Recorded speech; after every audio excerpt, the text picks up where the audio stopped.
ನಿಧಿ ದೊರೆತಂತಹ ಲಕ್ಕುಂಡಿಯಲ್ಲಿ ಉತ್ಖನನ ಕಾರ್ಯಕ್ಕೆ ಈಗಾಗಲೇ ಚಾಲನೆಯನ್ನ ಕೂಡ ನೀಡಲಾಗಿದೆ. ತೀವ್ರ ಕುತೂಹಲವನ್ನ ಕೂಡ ಕೆರಳಿಸ್ತಾ ಇದೆ. ಸ್ಥಳದಲ್ಲಿ ಈಗಾಗಲೇ ಸಾಕಷ್ಟು ಸಂಖ್ಯೆಯಲ್ಲಿ ಸ್ಥಳೀಯರು ಕೂಡ ಜಮಾಯಿಸಿದ್ದಾರೆ. ಏನಾಗುತ್ತೆ, ಏನ್ ಸಿಕ್ಕಬಿಡುತ್ತೆ ಅಂತ ಹೇಳಿ ನೋಡ್ಲಿಕ್ಕೆ ಜನರು ಕೂಡ ಕಾತುರದಿಂದ ಕಾಯ್ತಾ ಇದ್ದಾರೆ. ನಮ್ಮ ಊರಿನಲ್ಲಿ ಇವೆಲ್ಲ ಇದೆಯಾ, ಇವೆಲ್ಲ ಸಿಗುತ್ತಾ, ಹೀಗೆ ಅವ್ರಿಗೂ ಕೂಡ ಒಂದ್ ರೀತಿಯಾದಂತಹ ಕಾತರ, ತೀವ್ರ ಕುತೂಹಲ ಜನರಲ್ಲೂ ಕೂಡ ಏನೆಲ್ಲ ಸಿಗಬಹುದು, ಏನೆಲ್ಲ ಈ ಭೂಮಿಯಲ್ಲಿ ಅಡಗಿದೆ ಅವೆಲ್ಲವನ್ನು ಕೂಡ ನೋಡಬೇಕು ಅಂತ ಹೇಳಿ ಸಾಕಷ್ಟು ಸಂಖ್ಯೆಯಲ್ಲೂ ಕೂಡ ಸ್ಥಳೀಯರು ಈಗಾಗಲೇ ಜಮಾಯಿಸಿದ್ದಾರೆ. ಪವರ್ ಟಿವಿಯಲ್ಲಿ ಲಕ್ಕುಂಡಿಯಿಂದ ಗ್ರೌಂಡ್ ರಿಪೋರ್ಟ್ ನ ಕೂಡ ನೀಡಲಾಗ್ತಾ ಇದೆ. ನಿಧಿ ಸಿಕ್ಕಂತಹ ಜಾಗದಿಂದ 200 ರಿಂದ 250 ಮೀಟರ್ ಅಂತರದಲ್ಲಿ ಶೋಧ ಕಾರ್ಯವನ್ನು ನಡೆಸಲಾಗ್ತಾ ಇದೆ. ಕೋಟೆ ವೀರಭದ್ರೇಶ್ವರ ದೇವಸ್ಥಾನದ ಮುಂಭಾಗದಲ್ಲಿ ಉತ್ಖನನ ಆಗ್ತಾ ಇದೆ. ಲಕ್ಕುಂಡಿ ಪ್ರಾಧಿಕಾರ, ಪುರಾತತ್ವ ಇಲಾಖೆ ಅಧಿಕಾರಿಗಳು ಉಪಸ್ಥಿತರಿದ್ದಾರೆ. ಉತ್ಖನನದ ಸ್ಥಳದಲ್ಲಿ 2 ಸಿಸಿಟಿವಿ ಇದೆ. ನಿಧಿ ಸಿಕ್ಕಂತಹ ಗದಗ ಜಿಲ್ಲೆಯ ಲಕ್ಕುಂಡಿಯತ್ತ ರಾಜ್ಯದ ಜನತೆಯ ಚಿತ್ತ ಕೂಡ ಇದೆ. ಲಕ್ಕುಂಡಿಯ ಉತ್ಖನನ ಪ್ರದೇಶದಲ್ಲಿ ಈ ಹಿಂದೆ ಟಂಕಸಾಲೆ ಕೂಡ ಇತ್ತಂತೆ ನೋಡಿ. ಚಿನ್ನ, ಬೆಳ್ಳಿ, ತಾಮ್ರದ ನಾಣ್ಯಗಳು ಸಿಗಬಹುದು, ಸಿಗದೆ ಕೂಡ ಇರಬಹುದು. ಟಂಕಸಾಲೆ ಇದ್ದಂತಹ ಕಾರಣವಾಗಿ ಚಿನ್ನ, ಬೆಳ್ಳಿ ದೊರೆಯುವಂತಹ ಸಾಧ್ಯತೆಗಳು ಕೂಡ ಇರುತ್ತೆ, ಇಲ್ಲದೇನೂ ಕೂಡ ಇರಬಹುದು. ಇತಿಹಾಸದ ಪ್ರಕಾರವಾಗಿ ಟಂಕಸಾಲೆ ಇದ್ದಂತಹ ಪ್ರದೇಶದಲ್ಲಿ ಉತ್ಖನನವನ್ನ ಮಾಡಲಾಗ್ತಾ ಇದೆ. ಗದಗ ಜಿಲ್ಲಾಧಿಕಾರಿ ಸಿಎನ್ ಶ್ರೀಧರ್ ಅವರು ಪವರ್ ಟಿವಿಗೆ ಹೇಳಿಕೆಯನ್ನ ಕೊಟ್ಟಿದ್ದಾರೆ. ಈಗ ಕಂಪ್ಲೀಟ್ ಆಗಿ ಐತಿಹಾಸಿಕ ದೃಷ್ಟಿಕೋನವನ್ನ ನೋಡಿಕೊಂಡು ಇಲ್ಲಿ ಏನಿತ್ತು ಎಲ್ಲದರ ಒಂದು ಪರಿಶೀಲನೆಯನ್ನು ಕೂಡ ಮಾಡಲಾಗಿದೆ. ಭೂಮಿಯ ಅಂತರಾಳದಲ್ಲಿ ಏನೆಲ್ಲ ಇದೆ ಅನ್ನೋದು ಗೊತ್ತಿಲ್ಲ. ಏನೇನ ಅಡಗಿಸಿ ಇಟ್ಕೊಂಡಿರುತ್ತೆ ಭೂಮಿಯ ಅಂತರಾಳದಲ್ಲಿ, ಅಥವಾ ಹಿಂದೆ ನಮ್ಮ ಹಿರಿಯರು ಏನೆಲ್ಲ ಇಟ್ಟಿದ್ದಾರೆ ಗೊತ್ತಿಲ್ಲ. ಬಟ್ ಈಗ ಅದನ್ನ ಶೋಧ ಕಾರ್ಯ ಮಾಡಿದಂತಹ ಸಂದರ್ಭದಲ್ಲಿ ಅಥವಾ ಉತ್ಖನನ ಮಾಡಿದ್ರೆ ಗೊತ್ತಾಗತ್ತೆ. ಮಂತ್ರಿಗಳು ಜೂನ್ 3ನೇ ತಾರೀಕು ಬಂದು ಲಕ್ಕುಂಡಿಯಲ್ಲಿ ಏನು ಈ ಉತ್ಖನನ ಕಾರ್ಯವನ್ನು ಪ್ರಾರಂಭೋತ್ಸವಕ್ಕೆ ಚಾಲನೆ ನೀಡಿದ್ರು. ಇಮಿಡಿಯೇಟ್ ಆಗಿ ಹಿಂದೆನೆ ಮಳೆಗಾಲ ಸ್ಟಾರ್ಟ್ ಆಗಿದ್ರಿಂದ ನಾವು ಉತ್ಖನನ ಕಾರ್ಯ ಮಾಡೋಕ್ಕಾಗಿರ್ಲಿಲ್ಲ. ಈಗ ಮಳೆಗಾಲ ಎಲ್ಲ ಮುಗಿದು ಈಗ ಬೇಸಿಗೆ ಬಂದಿರೋದ್ರಿಂದ ಈಗ ಉತ್ಖನನ ಕಾರ್ಯ ಸ್ಟಾರ್ಟ್ ಮಾಡಿದ್ದೀವಿ. ಇದು ಸ್ಟೇಟ್ ಆರ್ಕಿಯಾಲಜಿ ಡಿಪಾರ್ಟ್ಮೆಂಟ್ ಅವರ ನೇತೃತ್ವದಲ್ಲಿ ಜಿಲ್ಲಾ ಆಡಳಿತ ಮತ್ತು ಲಕ್ಕುಂಡಿ ಪ್ರಾಧಿಕಾರದ ವತಿಯಿಂದ ಮಾಡಿಸ್ತಾ ಇದ್ದೀವಿ. ಈ ಒಂದು ಉತ್ಖನನ ಕಾರ್ಯಕ್ಕೆ ಕನಿಷ್ಠ ಒಂದು 3 ರಿಂದ 4 ತಿಂಗಳು ಹಿಡಿಬಹುದು. ಅಂದ್ರೆ ಮುಂದಿನ ಮಳೆಗಾಲ ಬರೋದ್ರೊಳಗೆ ಇಲ್ಲಿ ಒಂದು ಉತ್ಖನನ ಮಾಡ್ಬೇಕಂತ ಹೇಳಿ ವೀರಭದ್ರೇಶ್ವರ ದೇವಸ್ಥಾನದ ಎದುರುಗಡೆಯಿಂದ ಈಗ ಪ್ರಾರಂಭ ಮಾಡ್ತಾ ಇದ್ದೀವಿ.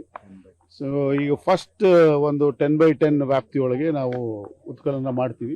ಈ ಹಿಂದೆ ಸ್ವಲ್ಪ ಮಣ್ಣು ಹಾಕಿರೋದು ಇದೆ ಮೇಲ್ಗಡೆ ಮಕ್ಕಕ್ಕೆ, ಒಂದು 3 ರಿಂದ 4 ಅಡಿವರೆಗೂ ಮಣ್ಣು ತೆಗೆದ ಮೇಲೆ ಆ ದೇವಸ್ಥಾನದ ಮಟ್ಟಕ್ಕೆ ನಾವು ಇಳಿತೀವಿ. ಅಲ್ಲಿಂದ ಆಚೆಗೆ ಉತ್ಖನನ ಕಾರ್ಯ ಅದು ಸೂಕ್ಷ್ಮತೆಯಿಂದ ಕೂಡಿರುತ್ತದೆ. ಅಲ್ಲಿಂದ ಆಚೆಗೆ ಸೂಕ್ಷ್ಮವಾಗಿ ಉತ್ಖನನ ಮಾಡಿಕೊಂಡು ನಾವು ಏನೋ ಸಿಗಬಹುದು ಅಂತ ಒಂದು ಆಶಯ ಏನು ಇಟ್ಟಿದ್ದೀವಿ, ಅದ್ರದ್ದು ಪ್ರಯತ್ನಗಳು ಅವಾಗ ಮುಂದುವರಿಯುತ್ತೆ. ದೇವರಿಗೆ ಬಿಟ್ಟಿದ್ದು ದೇವಸ್ಥಾನದ ಕುರುಗಳು ಇದಾವೆ ಇಲ್ಲಿ, ಇತಿಹಾಸ ಪ್ರಸಿದ್ಧ ಇದೆ. ಎದುರುಗಡೆನೆ ಒಂದು ಸ್ಟೆಪ್ ಅಲ್ಲಿ ಇದೆ. ಸ್ಟೆಪ್ ಅಲ್ಲಿಂದ ಅಲ್ಲಿವರೆಗೂ ಹೋಗಕ್ಕೆ ನಿಖರವಾದ ಒಂದು ದಾರಿ ಇತ್ತು ಅಂತ ಹೇಳ್ತಾರೆ. ವಿಚಾರ ಸಂಬಂಧವಾಗಿ ಹೆಚ್ಚಿನ ಡೀಟೇಲ್ಸ್ ಅನ್ನ ಕೂಡ ನೀಡ್ತಾ ಹೋಗ್ತಾರೆ ನಮ್ಮ ಪ್ರತಿನಿಧಿ ಮಹಂತೇಶ್. ಮಹಂತೇಶ್, ಈಗ ಉತ್ಖನನ ಕಾರ್ಯಕ್ಕೆ ಯಾಕೆ ಈ ಒಂದು ದೇವಸ್ಥಾನವನ್ನೇ ಆಯ್ಕೆ ಮಾಡಿಕೊಂಡ್ರು? ಎಷ್ಟು ಅಡಿಗಳವರೆಗೂ ಕೂಡ ಉತ್ಖನನ ಕಾರ್ಯವನ್ನ ಮಾಡಲಾಗುತ್ತೆ? ಏನಿದೆ ಕಂಪ್ಲೀಟ್ ಆದಂತಹ ಮಾಹಿತಿ?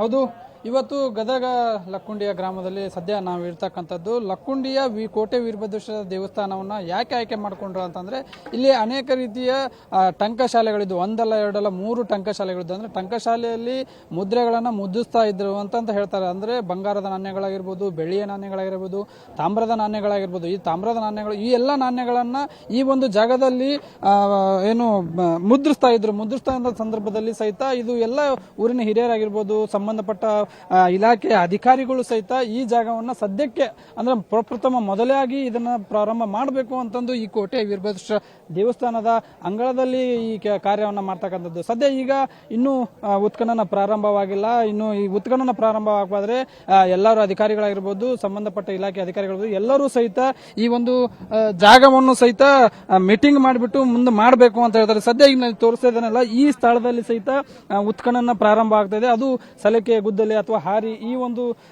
ಅನೇಕ ರೀತಿಯ ಸಲಕರಣೆಗಳಿಂದ ಈ ಒಂದು ಕೆಲಸವನ್ನ ಪ್ರಾರಂಭ ಮಾಡ್ತಾ ಇದ್ದಾರೆ ಅಂತ ಹೇಳ್ಬೋದು. ಯಾಕಂದ್ರೆ ಈಗ ಅಧಿಕಾರಿಗಳಾಗಿರ್ಬೋದು ಮತ್ತು ಇಲ್ಲಿಯ ಸಿಬ್ಬಂದಿಗಳನ್ನ ಕೂರಿಸಿಕೊಂಡು ಒಂದು ಮೀಟಿಂಗ್ ಅನ್ನ ಮಾಡ್ತಾರೆ. ಆ ಮೀಟಿಂಗ್ ನಂತರ ಈ ಒಂದು ಕಾರ್ಯಗಳು ಪ್ರಾರಂಭವಾಗ್ತಾ ಇದಾವೆ ಅಂತಾನೆ ಹೇಳ್ಬೋದು. ಸ್ಮಿತಾ. ಎಸ್, ಈಗಾಗಲೇ ಉತ್ಖನನಕ್ಕೆ ಅಂತ ಹೇಳಿ ಅಲ್ಲಿ ಏನು ಹಗ್ಗ ಹಾಕಿ ಪಾಯಿಂಟ್ ಮಾಡಿದ್ದಾರೆ, ಆ ಒಂದು ಜಾಗವನ್ನ ಮಾತ್ರ ಉತ್ಖನನ ಮಾಡ್ತಾರ, ಕಂಪ್ಲೀಟ್ ಆಗಿ ಆವರಣವನ್ನೇ ಉತ್ಖನನ ಮಾಡ್ತಾರ, ಹೇಗೆ?